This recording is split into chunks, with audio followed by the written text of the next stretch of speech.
It's time to get controversial, isn't it?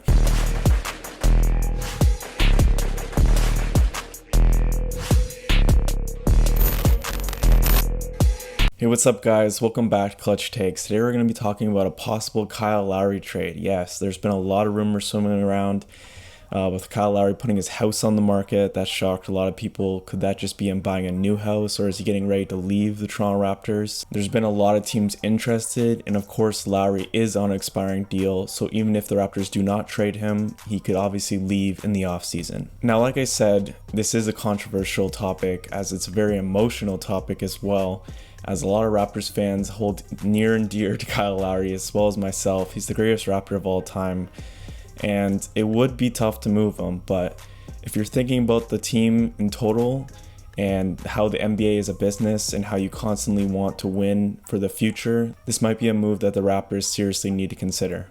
Now, before we get into all the trade packages that I've come up with through the trade machine, please like, comment, and subscribe, as it greatly helps this channel be seen and it helps grow this fan base in total, and I love talking with you guys. So if you guys could do that for me, it'd be greatly appreciated. So before we start these trade packages, I also wanted to say what the Raptors could expect in return. Now, if we're trading Kyle Lowry, it's a little bit of a reset, so we want young players and picks off the top. And positional wise, I would say it doesn't necessarily matter. Yes, center is our main hole. It would be a bonus if we get that. But in general, we still want people that fit the Raptors' identity. And what that is 3 and D. That's how Nick Nurse wants to play. That's how we've been playing. And that's how we've won in the past. So I'm going to start off my trade packages going through the more realistic ones at first, and they get more spicy as it goes on. And stay tuned to the end, because my last trade is a really good one for the Raptors, and it's my favorite one. It probably is a bit too wild to happen, but it's interesting to talk about nonetheless. Enjoy. Okay, so my first trade, as you can see on the screen, is the Miami Heat getting Kyle Lowry. They've been long interested in Kyle Lowry and totally fit into their team. So this trade would have the Raptors receiving Andre Iguodala and Kelly Olynyk, players to even out the salary for Kyle Lowry. Kelly Olynyk figures out the center position as a stopgap, and Tyler Hero obviously is this main piece in the deal. He's obviously a player with a lot of potential. We saw that in the NBA Finals, although I might say he is a little bit overrated. Not saying he's a bad player at all. I think he can still be a great player. But the way Miami Heat fans were hyping him up, you think he was like the next superstar. And I do not think that will happen. It would be a nice bonus, but y'all Heat fans need to chill out a little bit. And then obviously the 2 picks in 2022 and 2024, slight protections on them, top 5 and top 3. I don't think the Heat will ever be that bad in the near future, so we should be able to get those picks. And for the Heat, they're getting Kyle Lowry and JaVale McGee. They lose Kelly Olynyk, who's not really a rebounding center in general, and they get JaVale McGee from the Cleveland Cavaliers. This is like a nice little bonus for them. They fix their center position and they get a better point guard. 2 birds and 1 stone for the package they're giving up. Kyle Lowry is obviously the main piece for the Miami Heat, as he helps capitalize Jimmy Butler's prime. The Heat are a team that were devastated by injuries in the COVID-19, especially Jimmy Butler, their star player. But now that he is back, they seem to be on a roll, and they want to prove everyone that the bubble run was not a fluke. And adding a player like Kyle Lowry after they missed out on a star like James Harden can put them in the right direction, as they need another player to help him and not waste Jimmy Butler's prime. And I feel like Kyle Lowry is the perfect complement to that. He can fit on almost any team. He's a great leader, and I feel like him and Butler both being those dogs would just be crazy in the playoffs, and you never know, they could be a dark horse if this trade were to go down. And the Cleveland Cavaliers, they have like a boatload of centers, so this is just them getting a nice player for a rental. KZ Okpala, he was drafted in the 2nd round. He has some potential. I mean, what do you have to lose? JaVale McGee is just a rental. He's not going to stay anyway. I guess it's a nice player for the rebuild. Now for this trade, I would be decently fine with it. I feel like it's a decent trade for the Raptors. Obviously, you don't get that center, and the one thing that concerns me with Tyler Hero is he doesn't necessarily fit the 3 and D model. Yes, the 3s, but we've seen players like Matt Thomas in the past. Obviously, Tyler Hero has a bigger bag than Matt Thomas, but he seems to be growing a little bit as a defensive player, but that worries me a little bit. But I still love this trade for the Raptors, and I definitely would not mind if this trade went down. The next trade I'm going to talk about is the Raptors, 76ers, and Cavaliers. As you can see on the screen, the Raptors are again in a 3-team trade with the Cleveland Cavaliers. Who would have thought? But yeah, the Raptors in this trade are fixing their center position. Andre Drummond is coming to the Raptors. Raptors fans can rejoice. He is also a controversial player. Some people say just puts up empty stats, and some people say is a very underrated player. I would say I'm kind of in the middle. I feel like he definitely is an underrated player to an extent.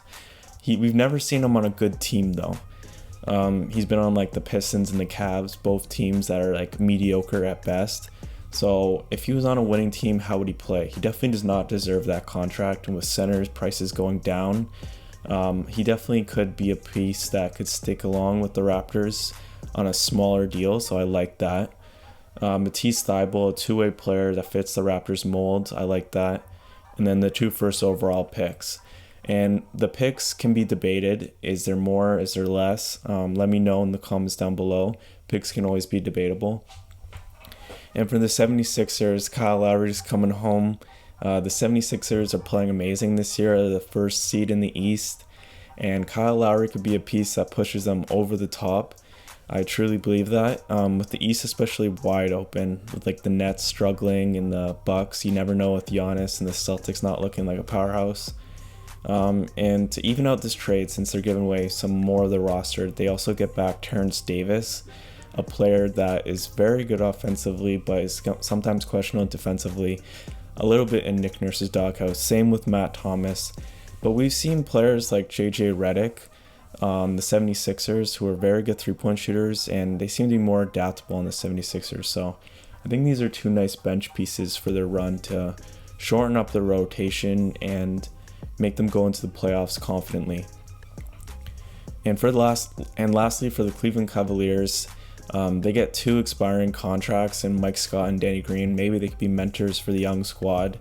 And then they get a young player in Shake Milton. We've seen him go off sometimes when he gets the opportunity. He seems like an underrated player. He's on a very cheap deal. And they also get a 2nd-round pick. So I feel like this is like a pretty good haul just for giving up Andre Drummond, considering what Andre Drummond was dealt for last year, like literally peanuts to the Cavaliers. To flip him for this, I feel like it's definitely a win for the Cavs. And I feel like this is honestly a win for all 3 teams in general. The Raptors are not getting like a sexy name back, but they desperately need the center position, and this gives it to them, and it gives them a young player and 2 draft picks. So I feel like I'm decently happy. It's not my favorite package for the Raptors, but this definitely fills some needs, and I feel like I wouldn't mind if this trade went down for the Toronto Raptors. Okay, so the next trade I want to talk about, as you see on the screen, is the Raptors trading Kyle Lowry and Stanley Johnson to the Mavericks and receiving James Johnson, Josh Richardson as players to even out the cap. Josh Richardson has an extra year, but I feel like he's being underutilized and could be a piece interesting. And then Josh Green, a nice young player. I actually have Josh Green's strengths on the screen, as you can see. So he was the 18th overall pick in the draft. He hasn't been used in the Mavericks system, and he has shooting potential, defense, size and strength, slashing and attacking, and has a defined role. I feel like this is the perfect player that the Raptors need. Size and strength, yes, we need that. Defense fits the mold. Shooting, of course. Slashing and attacking, it's been a problem all season. And a defined role, so it doesn't take away from some of our other players. He's a player I definitely like that is being a little bit slept on. And then we get the 2 picks as well. So maybe another pick will be added in because Josh Green hasn't really showed much at the NBA level. Maybe 3 first-round picks, but you let me know what you guys think. As for the Dallas Mavericks, getting a player like Kyle Lowry could really help them. I feel like they're a team like the Miami Heat that are better than their record. They're starting to win now, and they could use a mentor for Luka and Porzingis, as they've had questionable defense. It's currently the 26th ranked in the league, and I feel like Lowry and Stanley Johnson would obviously help that, as they're good defensive players and could help guide Luka and Porzingis. And although this trade might not make the Mavericks like totally win now, they're not giving up pieces that'll be part of their long-term future. Maybe Josh Green, because you have to give something to get something. But I feel like this move could be a really underrated move for them. And I feel like the Dallas Mavericks, like we saw them give it to the Clippers like a little bit. If Porzingis was healthy, you never know.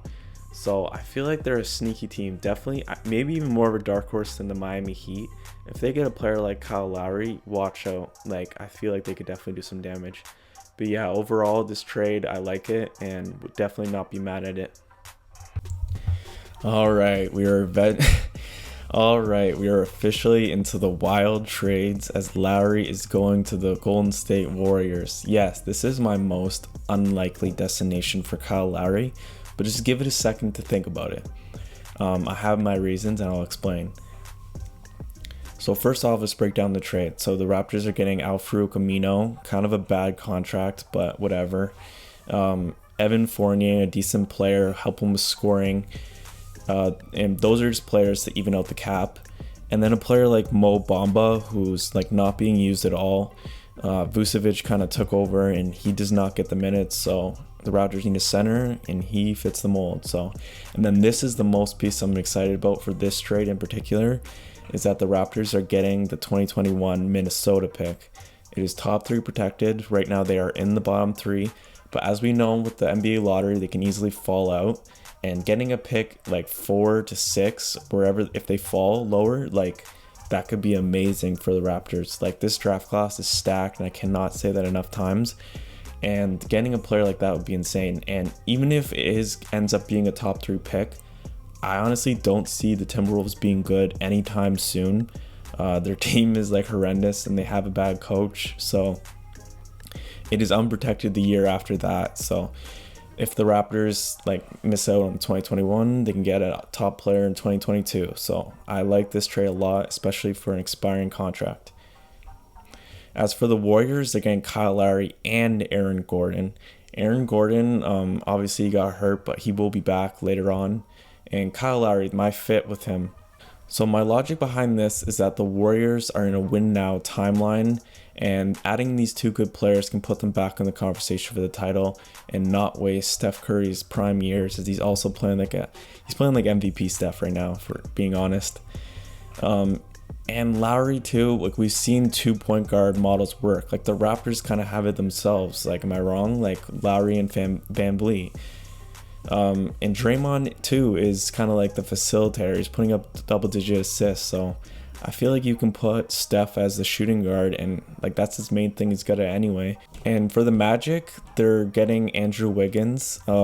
They've always been interested in DeMar DeRozan, and I feel like Wiggins is a DeRozan light. He's playing great defense this year, which is like not like DeRozan, and he doesn't have the passing ability of DeRozan, but with the defense and the scoring that he's getting, he might finally actually be breaking out. Like, we say this every year, but he could be an underrated get in this trade for the Magic. And Kelly Oubre is kind of just there as a young player, fill out the trade, gives them a little bit more offense as well. So I kind of like this trade for all 3 teams if you think about it.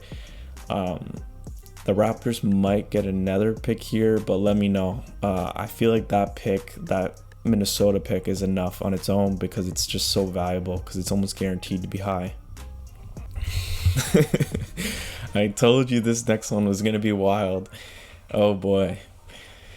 In this trade, the Raptors received Miles Turner and Michael Porter Jr. I know I talked about the mold thing with 3-and-D, and Porter Jr. does not fit that, but can you really pass on a player that's 6'10", that's basically like a mini KD? I don't think you can pass on that.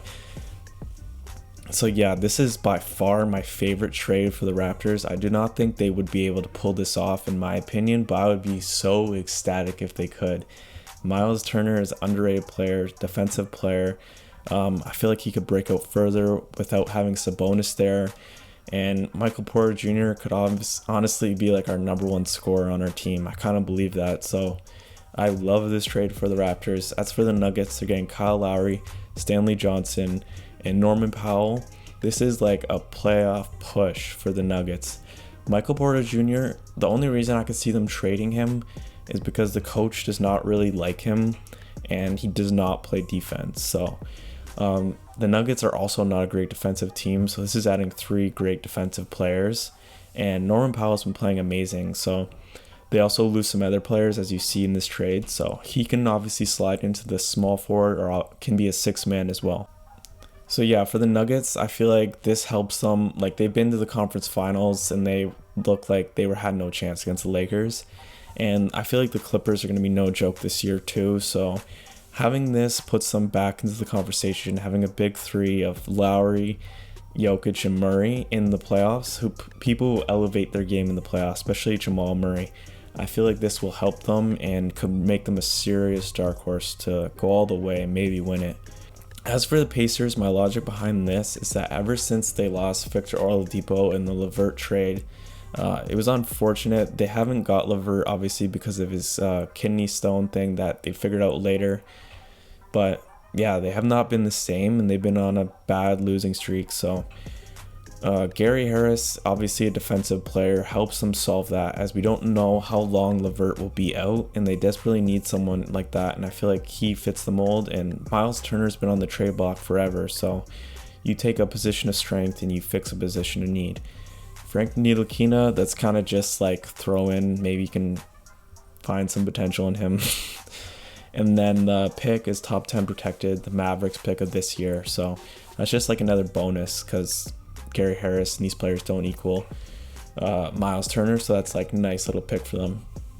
And as for the Knicks, they're kind of just in here to make all the salary work.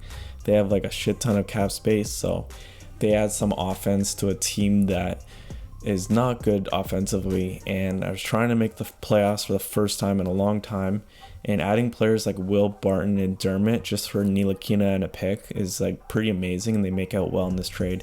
So yes, this is by far my favorite trade, and I really hope it would happen, but honestly I don't think it would happen. But yeah, I feel like the reasons are justified for each team, and again, picks could be different, and obviously 4-team trades are pretty rare. We've seen it with the Harden trade, but still pretty rare. But this is the one I'm hoping for at the deadline. Like, I'm holding the faith. But yeah, let me know what you guys think. Should the Raptors trade Lowry? Should they hold on, go for a playoff run? You obviously don't want to be stuck in the middle. I honestly think they should, but if you have a case of why they shouldn't, let me know. And yeah, that's going to do it for me. So remember to like, comment, and subscribe, and we'll see you guys next time.